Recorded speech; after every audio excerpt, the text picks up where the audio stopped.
Le jour funeste où la Réunion décida de quitter la France. Récit prospectif. Tous les personnages sont fictifs. Les chiffres et les mécanismes économiques sont eux documentés. 20 décembre 2027. Le discours du Barachois. Le 20 décembre 2027, jour de la fête CAF, fête de l'abolition de l'esclavage à La Réunion, date la plus chargée symboliquement du calendrier réunionnais, Jean-Paul Rathenard prononce sur le front de mer du Barachois le discours qui restera dans l'histoire sous le nom de Discours la Liberté. Le choix de cette date n'est pas neutre.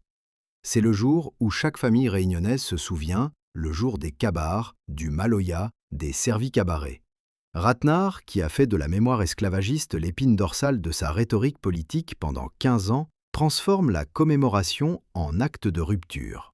Devant 80 000 personnes selon les organisateurs, 35 000 selon la préfecture qui rédige son dernier bulletin, il proclame la naissance prochaine du royaume marron de la Réunion. Rathenard n'est pas un inconnu. Élu depuis 15 ans, ancien député apparenté à la gauche radicale, président depuis 3 ans du mouvement Pounout Pays, il a fait campagne au territorial de 2026 sur un programme dit de souveraineté pleine et entière. Il a obtenu 38% des voix au premier tour, puis 53% au second, contre une alliance des partis dits loyalistes. Sa victoire, courte mais nette, est devenue politique nationale lorsque le gouvernement français, fragilisé par une crise budgétaire majeure et soucieux de se débarrasser de ce qu'une partie de l'opinion métropolitaine présente à tort comme un fardeau ultramarin de plusieurs milliards d'euros annuels, a accepté, contre toute attente, d'ouvrir une négociation de séparation. Le traité de séparation est signé à Paris début 2028. L'indépendance pleine et entière est proclamée au 1er janvier 2028, dans les jours qui suivent le discours du Barachois. Janvier 2028. Les 3 mois d'ivresse. Pendant 3 mois, l'illusion tient. Les comptes bancaires fonctionnent encore en euros. Les fonctionnaires sont payés normalement par le budget français résiduel jusqu'au 31 décembre 2028. Les retraités continuent de recevoir leur pension de la CNAV. Les supermarchés sont approvisionnés par les conteneurs déjà commandés. Mais l'INSEE tient encore, pour quelques mois, une antenne consulaire qui enregistre les départs. 3 000 en janvier, 5 000 en février, 8 000 en mars. Le CHU Nord perd 17 praticiens hospitaliers titulaires en 90 jours. L'Université de La Réunion voit partir 12 maîtres de conférences. Les lycées Lecomte de Lille, Belle-Pierre, Ambroise-Vollard perdent une vingtaine d'agrégés métropolitains. Avril 2028. Le mois où les transferts s'arrêtent. Le 1er avril 2028, plusieurs flux financiers en provenance de France cessent simultanément. Les dotations aux collectivités locales s'arrêtent. Les 148 millions d'euros annuels de soutien public à la filière canne, sucre, rhum ne sont plus versés. Le POSI, ces 50 millions d'euros annuels pour la seule canne, disparaît avec la sortie automatique de la Réunion du statut de région ultra-périphérique. Les crédits du FEDER, du FEADER, du FSE sont interrompus. Les défiscalisations Girardin cessent. Mais c'est l'octroi de mer, la principale ressource fiscale autonome de l'île, qui produit l'onde de choc communale la plus brutale. Cette taxe, héritée de l'édit de 1670 et maintenue jusqu'alors par dérogation européenne, rapportait à La Réunion environ 1,2 milliard d'euros par an. Reversée majoritairement aux communes, à la région et aux fonds régionaux pour le développement et l'emploi, elle représentait entre 30 et 50% des recettes fiscales des municipalités réunionnaises. Avec la sortie automatique de l'Union européenne, son cadre juridique s'évanouit. Le Conseil régional du Royaume tente bien de la maintenir par décret sous l'appellation « droit de souveraineté économique ». La mesure est juridiquement caduque et, de toute façon, les importations s'effondrent. La base fiscale fond. Le rendement de l'octroi de mer tombe à 380 millions sur l'exercice 2028, soit une chute de 68%. Les premières communes à déclarer cessation de paiement sont Saint-Philippe et Sainte-Rose dès la fin avril. Cilaos, Salazie, Trois-Bassins suivent en juin. À Sainte-Suzanne, le maire annonce la fermeture des cantines scolaires, des crèches municipales, de la médiathèque. Les agents non titulaires, 60% des effectifs communaux, sont licenciés sans indemnité. Le ramassage des ordures passe d'un rythme bi-hebdomadaire à un rythme mensuel. Les rats prolifèrent. La leptospirose réapparaît dès août, faisant 6 morts avant la fin de l'année. Vincy-Réunion, Bouygues, Colas se retirent. Le port de la Pointe des Galets voit le trafic de matériaux de construction chuter de 60% en 2 mois. Tereos annonce, le 17 mai, qu'il quittera l'île à l'issue de la campagne sucrière. Les 10 500 emplois directs et indirects de la filière sont condamnés. Mai-juin 2028. La monnaie qui ne convainc personne. Le marron, monnaie nouvelle, est introduit le 1er mai 2028. Le marché parallèle de Maurice lui attribue une décote de 35% face à l'euro en une semaine, 47% à la mi-juin.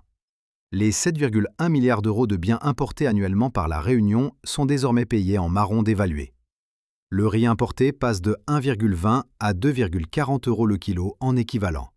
Le carburant gagne 80% en 2 mois, le SP95 atteint 3,20 € le litre. Une catastrophe dans une île où la voiture est la norme. Les pièces détachées automobiles triplent. L'inflation, qui était de 2,8% en 2024, atteint 26% en glissement annuel. Juillet 2028. La fin de l'État-providence. Le 1er juillet 2028, la CAF cesse les versements. Le revenu de solidarité outre-mer à 1 240 € mensuels, le RSA à 635 €, l'AAH, les allocations familiales, les APL, la prime d'activité, tout cesse simultanément. Pour les 319 300 Réunionnais vivant sous le seuil de pauvreté en 2021, soit 36% de la population, c'est l'effondrement immédiat. Une mère célibataire qui touchait 880 € entre RSA et allocation passe à 0. Une famille de 4 enfants qui cumulait allocation familiale, complément familial et APL voit son budget mensuel chuter de 1 600 € à rien. Les 43,2% de la population qui bénéficiait de la complémentaire santé solidaire perdent leur couverture. Plus de tiers payants, plus de remboursement à 100%, plus rien. France Travail ne verse plus l'ARE depuis janvier. Les 62 100 chômeurs au sens du BIT sont privés de revenus de remplacement. Les retraites tiennent encore par accord transitoire jusqu'au 31 décembre 2028, mais sur des comptes basculés en marron. Une retraite de 1 400 € vaut à la conversion réelle 800 € d'achat.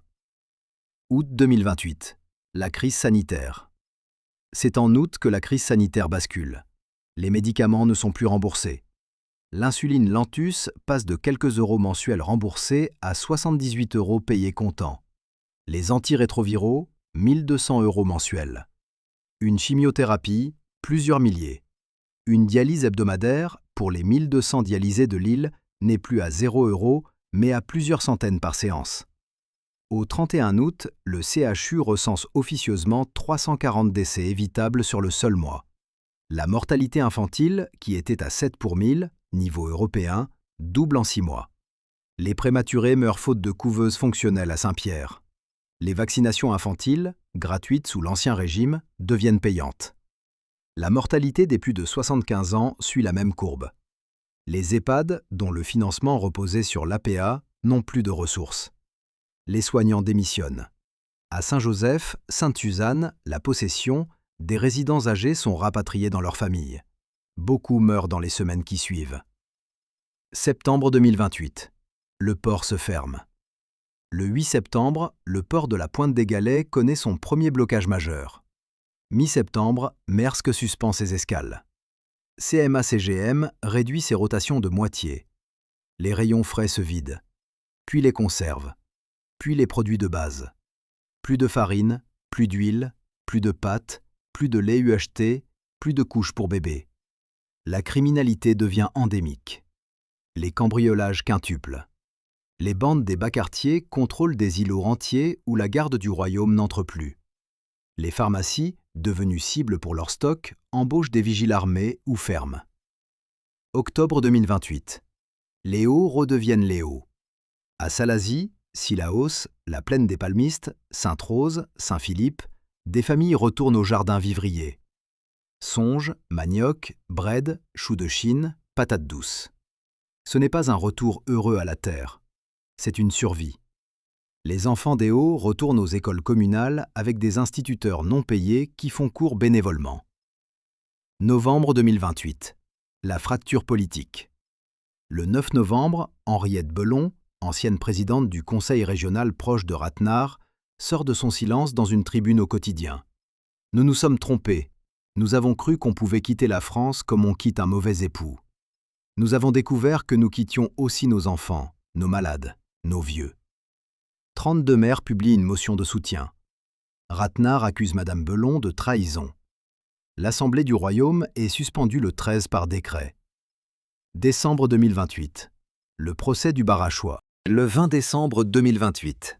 Un an jour pour jour après le discours fondateur, jour de la fête CAF détournée, une marche est organisée. Quand elle arrive au Barachois, en fin d'après-midi, elle compte entre 60 et 75 000 personnes. L'équivalent, en proportion, d'une manifestation de 5 millions à Paris.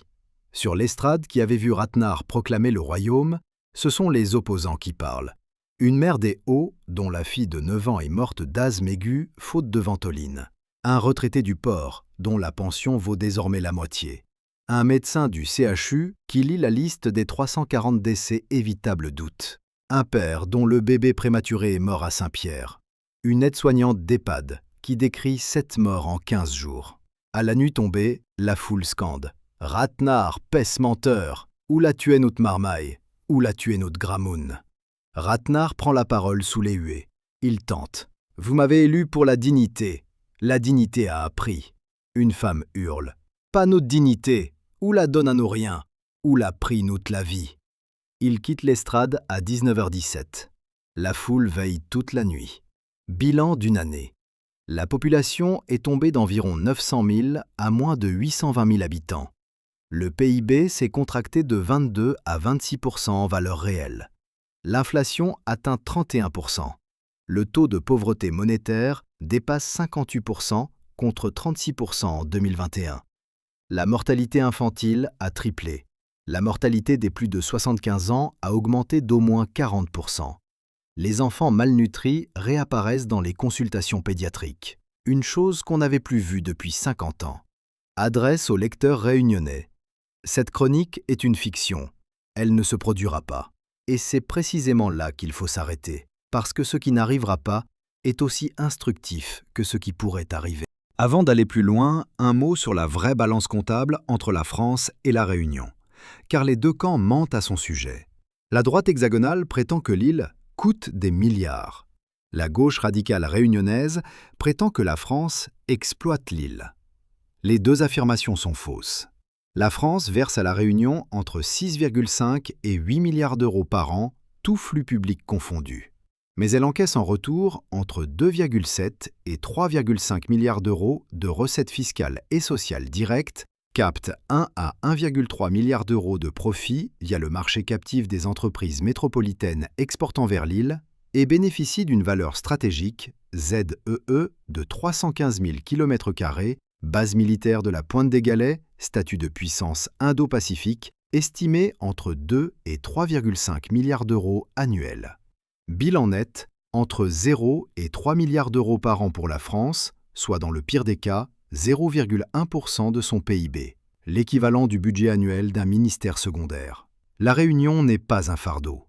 C'est un investissement réciproque, modeste pour la France et vital pour les Réunionnais. La gauche radicale réunionnaise, depuis 40 ans, prospère sur un commerce politique très simple. Entretenir une rhétorique anti-française, anti-métropolitaine, anti-Debré, anti-départementalisation qui mobilise l'émotion identitaire et le ressentiment colonial. Cette rhétorique est efficace électoralement parce qu'elle joue sur des plaies réelles, l'esclavage, les enfants de la Creuse, les surrémunérations injustes, les défiscalisations qui ont enrichi quelques familles, l'impression d'être traité par Paris comme une terre lointaine dont on ne s'occupe qu'aux échéances électorales. Tout cela est parfois vrai. Tout cela a fondé un terreau légitime de critique.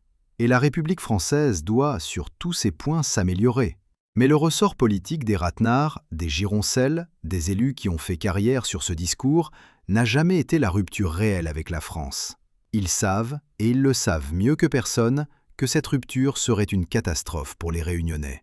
Ils savent que la France ne partira jamais, parce que la Réunion est stratégiquement vitale dans l'océan Indien, parce que la base militaire de la Pointe des Galets bloque la pénétration chinoise dans le canal du Mozambique, Parce que la ZEE de 315 000 km² qui entoure l'île est l'une des plus précieuses au monde. Parce qu'aucun gouvernement français, de gauche ou de droite, n'acceptera jamais de laisser partir ce territoire. Et ils savent aussi que les Réunionnais, dans leur immense majorité, ne le voudraient pas non plus si la question leur était posée frontalement, sans démagogie. Alors pourquoi tenir ce discours? Parce qu'il rapporte. Il rapporte des voix, il rapporte des mandats, il rapporte des sièges au Conseil régional, au Conseil départemental, à l'Assemblée nationale, dans les mairies. Il rapporte des indemnités d'élus, des cabinets, des chauffeurs, des collaborateurs. Il rapporte la maîtrise d'attribution de logements sociaux, de subventions associatives, de marchés publics communaux, d'embauches en mairie, le tout payé par la taxe d'octroi de mer que chaque Réunionnais paie rubis sur ongle. Le cas de Maurice Gironcel à Sainte-Suzanne, mis en examen et condamné pour des affaires de gestion communale, n'est pas une exception. C'est le mécanisme même d'une certaine politique réunionnaise. On crie contre Paris pour gouverner localement. On accuse l'État français de colonialisme pour distribuer cliniquement les emplois communaux à son réseau. On théorise le marronnage pour pratiquer le clientélisme. Elle empêche le débat réel, celui qui devrait porter sur la qualité de la dépense publique, sur la lutte contre la vie chère, sur la formation professionnelle des jeunes, sur la diversification agricole, sur la transition énergétique, sur la rénovation du logement social, sur la transparence des comptes communaux, la lutte contre les corruptions.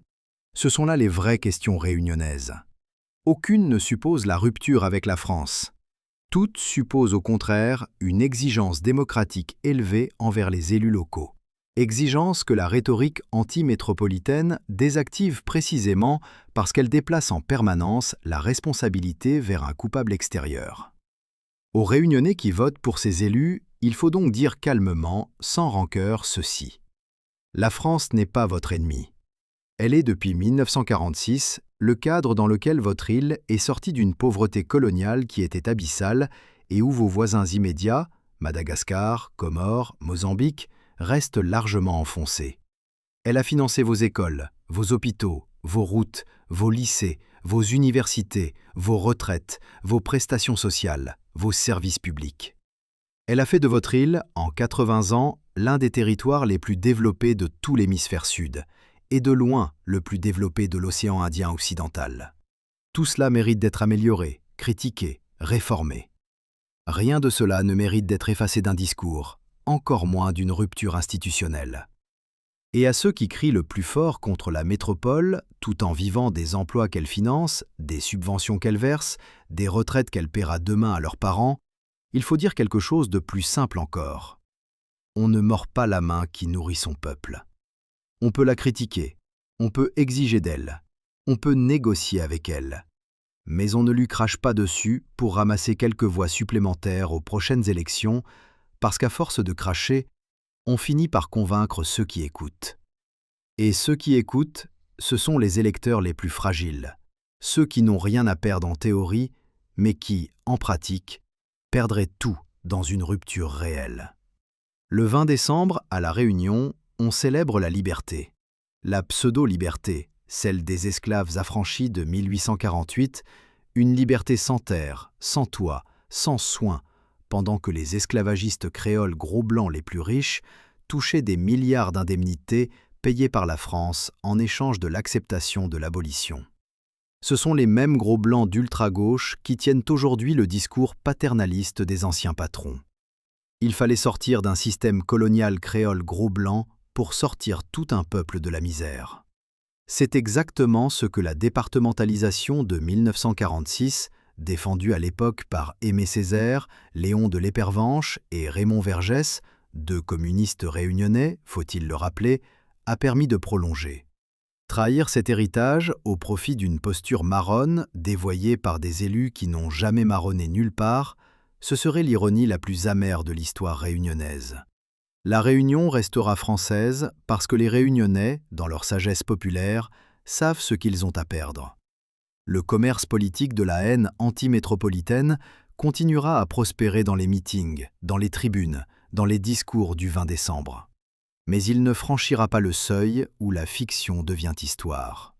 Et c'est tant mieux, parce qu'à La Réunion, La vraie révolution à faire n'est pas contre Paris. Elle est contre ceux qui, à Saint-Denis, à Sainte-Suzanne, au Port, à Saint-Pierre, ont confondu trop longtemps le mandat public avec un patrimoine personnel, et qui se cachent, pour ne pas avoir à en rendre compte, derrière le drapeau marron qu'ils brandissent. Moi je dis haut et fort, vive la France, vive la République.